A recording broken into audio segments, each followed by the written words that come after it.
오늘 1월 11일 새벽 말씀 전하도록 하겠습니다. 먼저 기도드리겠습니다.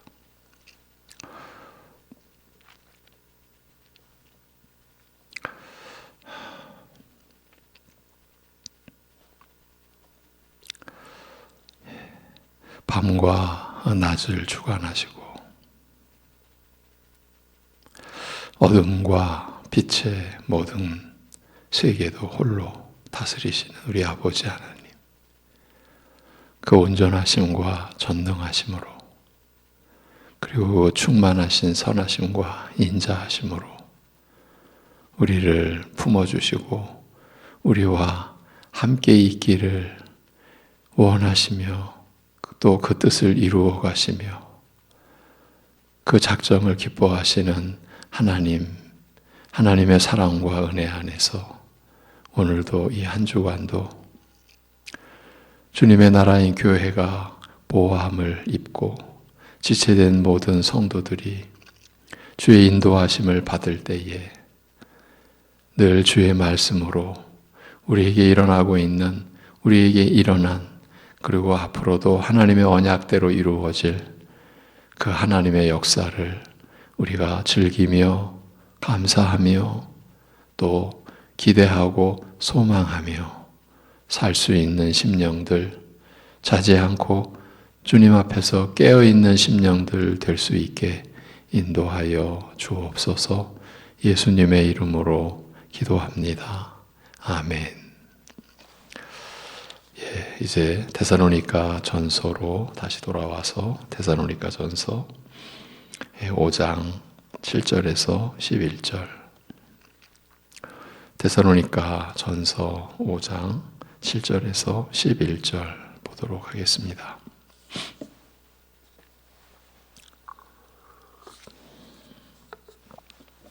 함께 우리 읽도록 하겠습니다.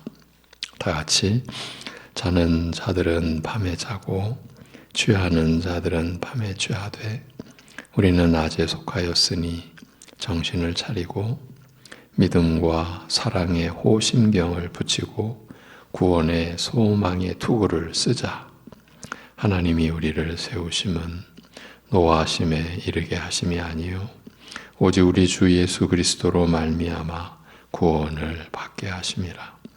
예수께서 우리를 위하여 죽으사 우리로 하여금 깨어있든지 자든지 자기와 함께 살게 하려 하셨느니라. 그러므로 피차 권면하고 서로 덕을 세우기를 너희가 하는 것 같이 하라. 아멘. 지난 주간은 신년 새벽 기도회 형식을 빌어서 데살로니가 전서를 보지 않고 다른 본문 말씀을 나눴습니다. 이제 돌아와서 데살로니가 전서를 보아가겠습니다. 작년 12월 31일 목요일 새벽 예배 이 시간의 본문이 5장 7절에서 11절이었습니다. 원문으로 보면 이렇습니다. 왜냐하면 잠자는 자들은 밤에 자고 그리고 술 취한 자들은 밤에 취하기 때문입니다. 그러나 우리는 낮에 속하였으므로 정신을 차리고 믿음과 사랑의 흉배를 착용하고 구원에 대한 소망의 투구를 씁시다. 왜냐하면 우리를 하나님께서 진노에 이르도록 정하신 것이 아니라 우리를 위하여 죽으신 우리 주 예수 그리스도를 통해서 구원을 얻도록 정하셨기 때문입니다. 이는 우리가 깨어있든지 잠을 자든지 그분과 함께 살도록 하기 위함입니다. 그러므로 여러분은 서로 권면하고 각 사람에 대하여 덕을 세우되 여러분이 하고 있는 것 같이 하시오. 이런 내용입니다.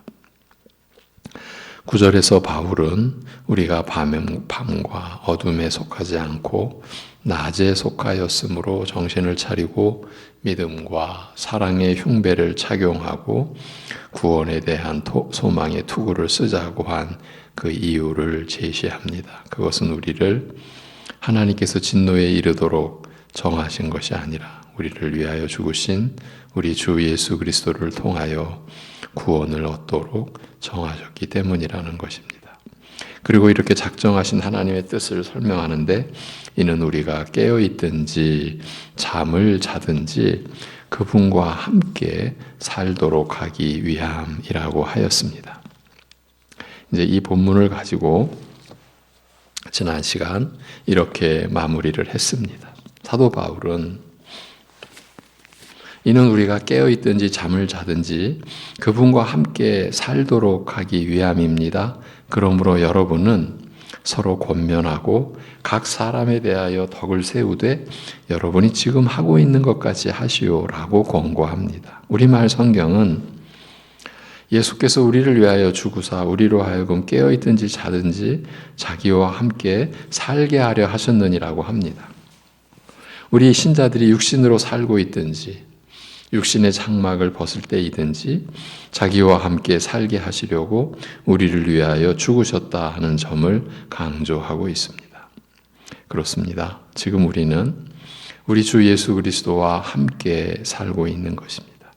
믿음으로 사는 신자의 삶의 실체는 바로 이와 같은 것입니다. 그것은 다름 아닌 주 예수 그리스도와 함께 사는 것입니다. 바울 사도는 이 점을 데살로니가 교회의 온 가족들에게 일깨워 주었고 저도 송내 중앙교회의 온 가족 여러분께 이 사실을 전해드렸습니다.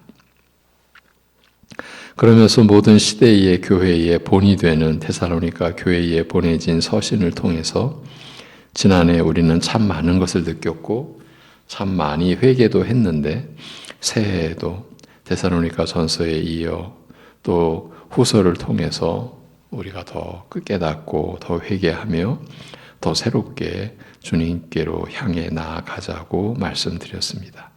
그것은 하나의 목적을 이루기 위함인데 곧 우리 주 예수 그리스도와 함께하는 삶을 더 풍성히 누리기 위함이라고 했습니다. 이제 오늘은 10절, 오늘 본문 10절, 11절 이는 우리가 깨어있든지 잠을 자든지 그분과 함께 살도록 하기 위함입니다. 그러므로 여러분은 서로 권면하고 각 사람에 대하여 덕을 세우되 여러분이 하고 있는 것 같이 하시오라고 하는 바울의 권고를 보면서 이어가겠습니다. 서로 권면하라고 하는데 무엇을 위한 권면이겠습니까? 서로가 주님과 함께 살기 위함, 주님과 함께 사는 것을 위한 것이라는 점은 분명합니다. 그런데 사도의 이 명령은 실제로는 간단치 않은 내용을 담고 있습니다. 첫 명령은 서로 권면하라는 것인데 이 권면이 현실적으로는 사실상 쉽지가 않습니다. 그래서 방금 간단치 않다고 한 것입니다. 여러분도 이 점에서는 경험들이 있으실 것입니다. 기본적으로 사람들은 어떤 권면이든지 잘 받아들이지를 않습니다. 사람들 대부분이 그렇다고 보는 것이 맞을 듯 싶고 이런 현상이 나이와는 상관없는 것 같지만 그래도 나이가 들수록 남의 권면을 받아들인다는 것은 더 어려워진다라고 보는 게 맞을 듯 싶습니다. 근본적인 원인으로는 아직도 우리가 자기중심의 자아를 못 버린 탓이 제일 크다고 보여집니다. 자기가 늘 기준인 거죠. 자기의 기준이 우선인 겁니다. 이제 그런 상태에서 누군가의 권면을 자신에게 유익한 것으로 받아들인다는 것은 불가능하다고 여겨집니다. 결국 자신에게 유익한 권면인데도 못 받아들이는 겁니다. 왜? 자기 중심, 자기 자아가 여전히 강하기 때문인 거죠. 못 받아들이는 경우도 있겠지만 안 받아들이는 경우도 있다는 겁니다. 기분이 상한 것이죠. 가까운 사이에서도 크게 다르지는 않다고 봅니다. 가족 구성원 사이에서도 이런 경우는, 이런 사태는 얼마든지 일어날 수 있습니다. 어쩌면요, 가깝기 때문에 사람들의 관계는 더 어려울 수 있습니다. 사실은 그래서 가까운 관계일수록 그 관계의 근본 또 기본을 서로가 잘 지켜가는 것이 인격적 관계의 참 기본이 아닐까. 살아가면서 이것을 더 느끼는 것 같습니다. 또 권면하는 것이 우리에게 어렵게 느껴지는 것은 이것도 우리가 많이 경험한 일인데 권면이 상대방에게 오히려 상처로 작용하는 일이 늘 있기 때문입니다. 좋은 의미로 한 위로와 격려가 받는 쪽에게는 상처를 후벼 파는 것 같은 고통을 안겨주는 경우도 있지 않습니까? 그런데 단순한 위로나 격려가 아닌 권면의 경우에서는 그럴 가능성이 더 많다고 보아야 합니다. 특히 권고하는 쪽에 자기 입장이 강할 때, 또 그것이 드러날 때 그럴 가능성이 크다고 보아야 할 것입니다. 자신의 기준으로 권면하는 것은 상대방도 느껴지는 것 같습니다. 상대방도 느낄 수가 있는 겁니다. 정작 권하는 본인은 모를 수 있어도 받는 입장에서는 거의 본능적으로 그렇게 다가오게 되지 않을까. 그래서 그렇게 느끼고 그렇게 알게 되지 않을까 싶습니다. 이래서 권면은 사실상 어려운 일입니다. 그런데 사도는 명령하고 있습니다. 이런 면을 아예 무시해서였을까요? 아니면 몰라서였을까요? 그것보다는 주님과 함께 사는 것을 위한 권면이니까 단호하게 명령하고 있는 것이라고 보아야 할 것입니다. 그러니까 자기를 위한 권면이 아니지 않습니까? 또한 자기 중심에서 자기 기준으로 권면하는 것도 아니지 않습니까? 외인고하니 우리들이 어떤 상황이나 처지에 있든지 주님과 함께 살기 위함인 것이니까요. 그렇다면 사도의 이 권고와 명령 속에는 어떤 상황에서든지 주님과 함께 산다는 것은 우리들로서는 매우 어렵고 힘든 일이라는 전제가 들어있는 것 아니겠습니까? 그렇게 보여지는 겁니다. 그래서 권면이 반드시 필요하다라는 뜻이지요. 서로가 서로에게. 바울 사도가 이 점을 우회적으로 알리고 있는 것 같습니다. 그렇지 않겠습니까? 이 점과 관련하여 우리가 살아가는 현실을 조금만이라도 들여다보면 우리는 주님과 함께하기 이전에 주님 자체를 아예 잊고 사는 경우가 많지 않습니까? 우리가 어떤 염려, 근심에 이제 빠지기 시작할 때도 그렇고요. 요즘에 그런 부분을 우리가 여러 번 짚었습니다.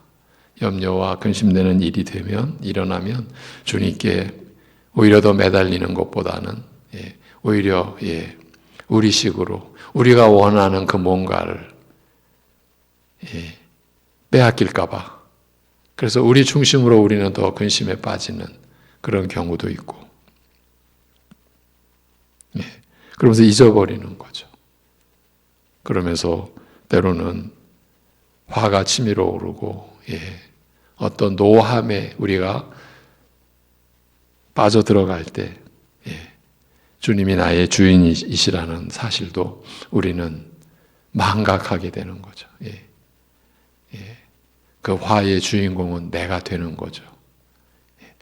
이런 거는 아니겠죠.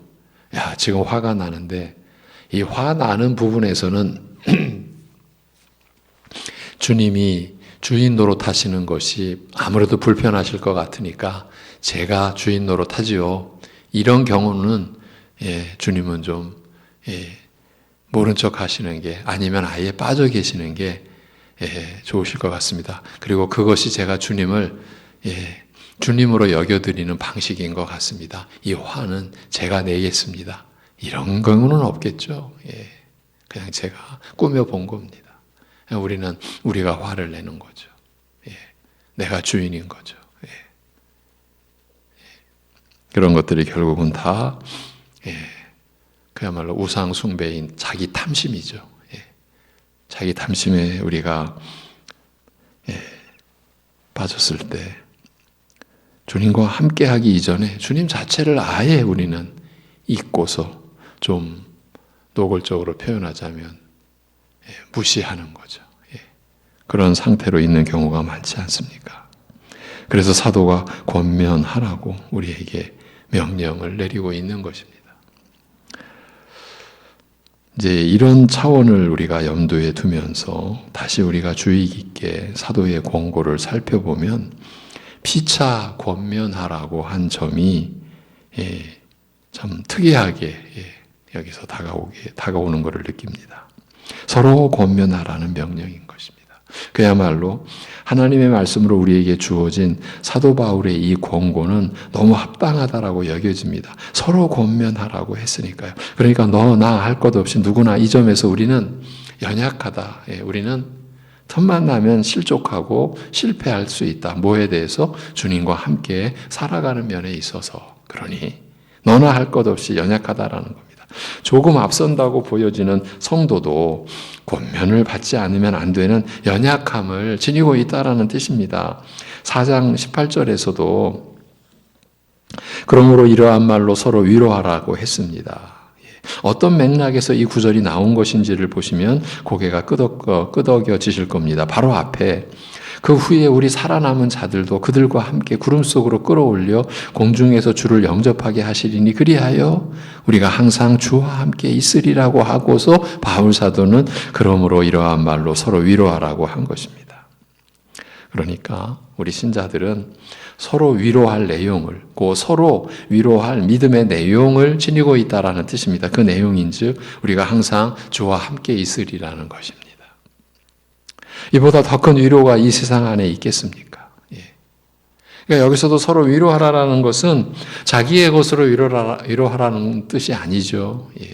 하나님이 우리에게 주신 은혜, 그 약속, 언약의 말씀으로 위로하라. 그 뜻인 것이죠. 오늘 본문인 5장에서도 우리로 하여금 깨어있든지 자든지 자기와 함께 살게 하려 하신 주님의 뜻이 있으니 그 주님의 뜻이 우리 신자들이 서로 피차 권면할 내용이 되는 것입니다. 하나님 나라인 교회 안에서 내 것으로 권면하는 법은 없습니다.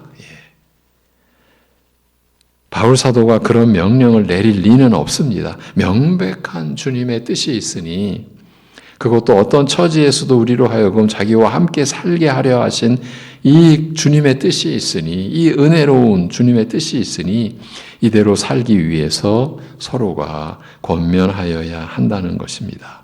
참으로 놀랍게도 데살로니가 교회의 성도들은 이렇게 살고 있었습니다. 이렇게 행하고 있었습니다. 그러니까 바울이 너희가 지금 행하고 있는 것처럼 이 11절 끝 표현이 이겁니다. 너희가 지금 그렇게 행하고 있는 것처럼 피차 권면하라고 명령한 것이 아니겠습니까? 이런 면에서도 데살로니가 교회는 우리의 본이 되는 교회였던 것이죠. 그런데 피차 서로 권면하라라는 명령에 이어 또 하나의 명령이 이어지고 있습니다. 서로 덕을 세우라고 사도는 명령하고 있습니다. 각 사람에 대하여 덕을 세우라는 식으로 볼 수도 있습니다.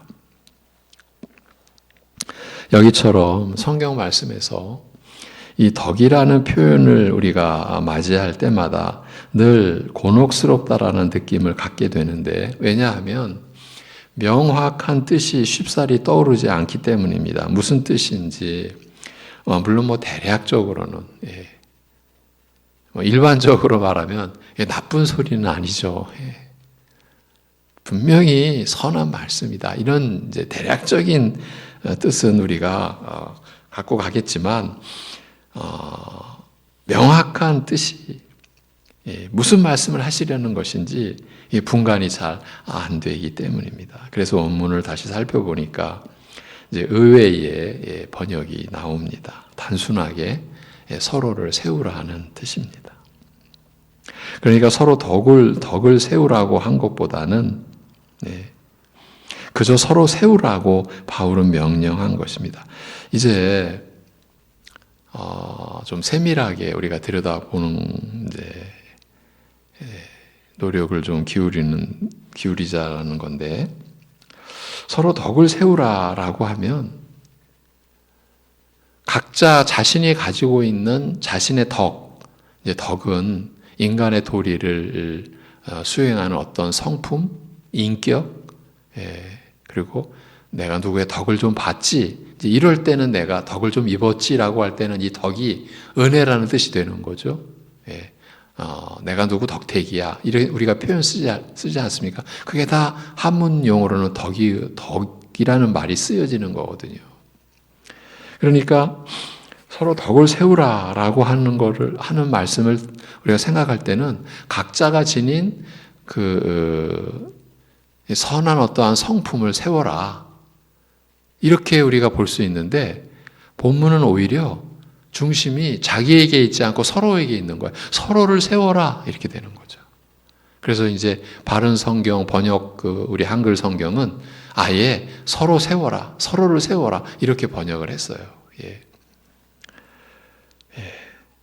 저도 여기서 이 지금 맥락에서는 그 원문대로, 그러니까 우리말로 덕을 이렇게 삽입시키지 않고 그냥 서로를 세워라, 이렇게 명령한 것으로 보는 게 이 문맥에서는 더 좋지 않을까 싶습니다. 그리고 앞에 우리가 지금까지 서로 권면하는 것이 얼마나 사실은 어려운 일이다, 이런 내용을 얘기할 때 결국은 자기 중심의 권면이 자기도 유익지 않고 상대에게도 유익지 않다라는 것을 말해왔지 않습니까? 근데 바로 바울 사도가 서로 세워라, 서로를 세워라. 그러니까 빌립보서의 이제 기록을 우리가 가져오자면 남을 나보다 더 낮게, 더 우위에 있는 것으로 여기고, 그런 그 구절이 있지 않습니까? 우리가 그리스도 예수의 마음을 품어가는 그 마음, 그 인격의 내용에 그 내용이 나옵니다. 남을 나보다 낮게 여긴다. 다 같은 맥락이라고 봅니다. 그러니까 서로를 세우는 겁니다. 서로를 존중하고, 서로를 귀히 여기고, 우리가 고린도 후서에서 여러 날 우리가 말씀을 살폈지 않습니까? 이제는 우리가 육체대로 누구든지 육체를 따라 알지 아니하노라. 우리가 그 부분에서 얼마나 많은 그 고린도 후서 그 맥락에서 이 구절이 차지하는 위치가 얼마나 중요하고 얼마나 큰지 우리가 살폈지 않습니까? 우리가 육체대로 알 때 하면서 우리는 누군가를 이미 아래로 내려보고 아주 근본적으로는 무시하는 거죠. 물론 우리는 그것을 많이 포장하겠지만, 뭐 표정이나 말로로 우리는 포장을 잘 하겠지만 근본은 그런 거죠. 우리의 그런 마음을 우리는 속지만 스스로 속이는 거죠. 그러나 주님이 속으시겠습니까? 참 그런 상황인데도 주님께서 우리와 함께 살게 하려 하신다라고 하는 이 말씀이, 이 평범한 함께 살자, 함께 있자라고 하는 이 표현이 얼마나 사실은 깊고 깊은 내용이겠습니까? 그러니까 서로 덕을 세우라고 한 것보다는 그저 서로 세우라고 바울은 명령한 것입니다. 이제 이렇게 우리가 정리를 해놓고 보니까 서로 세우라는 것이 서로의 덕을, 상대방에게 있는 그의 덕을 귀하게 여기고 세워라, 이런 의미로 우리가 또 풀이해 볼 수는 있을 듯 싶습니다. 이렇게 보면 우리의 곤혹스러움은 어느 정도는 거쳐집니다.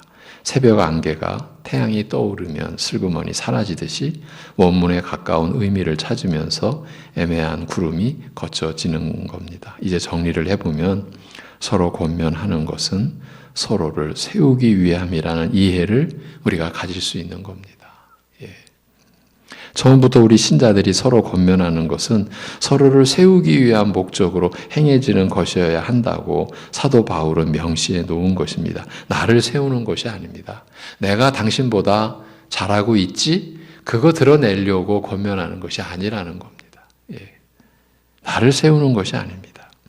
여기서도 바울에 의하여 우리의 신앙의 본질이 드러납니다. 예수님께서 날마다 자기를 부인하고 자기 십자가를 지고 나를 따르라고 하시며 규정해 놓으신 우리가 지닐 믿음의 내용을 확인할 수 있는 겁니다. 자기를 세우려는 것은 신앙의 길이 아닙니다.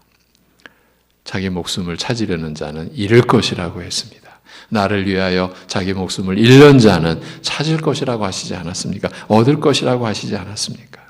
우리가 받은 명령은 서로를 세우는 것입니다. 그러니 내가 나를 세우는 것은 불법인 겁니다. 무엇보다도 그럴 필요 자체가 없는 것입니다. 주님께서 나를 세워주시지 않습니까? 그리고 서로가 세우지 않습니까? 왜 굳이 내가 나를 세우려 하는 것입니까? 속고 있는 것입니다. 그게 바로 사망에 처하는 죄성의 본질인 거죠. 우리의 육적 성품인 거죠. 옛사람인 거죠. 그저 자기 중심이니까. 그래서 자기가 왕이고 자기가 하나님이니까. 그러니 사람들은 다 각자가 자기를 세우려고 하는 이 세태, 이 세상 속에서 하나님의 사람들, 하나님의 백성들은 그건 속은 거다. 우린 그렇게 분명히 이해하고 확신하고 우리는 날마다 자기를 부인하며 살아가는 거죠. 자기를 세우려는 것은 자신에게 속고 또 자신을 세우라고 하는 거짓 교훈에 속고, 이 세상 초등학문은 그렇게 나가는 거죠. 그리고 그런 선생, 야 그렇게 살아야 너 제대로 사는 거야. 그렇게 가르치는 그런 거짓 선생들에게 또 속는 거죠. 결국은 사탄에게 속고 있는 것이죠. 그래서 앞에 5절에서 우리는 다른 이들과 같이 자지 말고 그 죄와 사망에 취해서 자기 정욕에 취해서 자지 말고 오직 깨어 정신을 차리자라고 한 것 아니겠습니까? 앞에서부터 다시 정리를 해보면 예수께서 우리를 위하여 죽으사 우리로 하여금 깨어있든지 자든지 자기와 함께 살게 하려 하셨으니 우리는 서로 피차 권면하여 서로 연약함을 잘 인식하고 서로 피차 권면하여 주님과 함께하는 삶을 이루어 가야 하는 것이고 또한 이렇게 서로 피차 권면하는 것을 통해서 우리는 서로를 세우는 삶을 사는 것이라는 말입니다. 바울 사도는 이와 같이 서로 권면하는 방향과 목적과 내용을 확연하게 드러내어서 우리를 각성케 해주고 있는 겁니다. 우리는 이 사실을 잊지 말아야 합니다. 우리 신자들은 서로 권면하는, 서로 위로하는, 서로 격려하는 내용을 지니고 있다는 이 사실을요. 그리고 서로 권면하는 목적과 방향도 분명하게 주어져 있다고요. 자기를 위한 것이 아닙니다. 오히려 서로를 위한 것이고 그것은 주님과 함께 살기 위함이요. 주님과 함께 살아가는 그 자체, 그 과정, 그 방식인 것이라는 점을 우리는 잊으면 안 되겠습니다. 기도하겠습니다. 하나님 아버지,